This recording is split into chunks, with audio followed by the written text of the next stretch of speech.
Баяғыда бір бидің жалғыз ұлы болыпты. Ақылдылығымен, әділділігімен ел аузына іліккен би ұлының болбыр өскеніне налиды екен.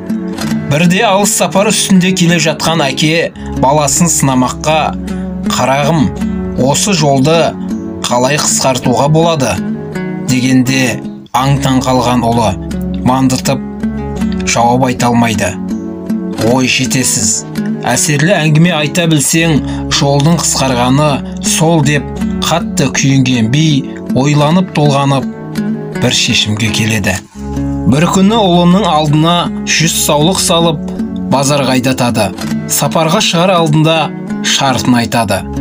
«Балам, мына малды базарда ретін тауып, 3 рет сатып пұл етерсің.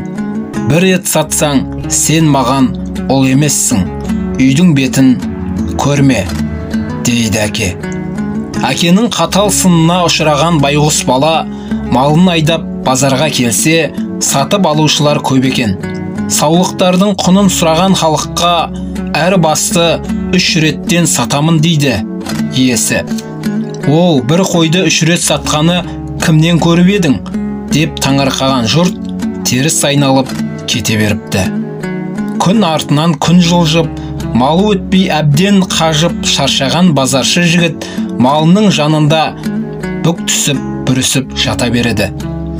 Жігіттің мұң басқан жүзін көріп аяп кеткен бір жас қыз одан «Неге сонша жабырқаусың, жігітім?»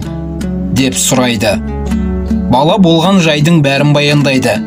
Мән жайды түсінген қыз сонда былай депті: «Қораңдағы малды 3 рет сату үшін менің айтқанымды бұлжытпай орындауым керек.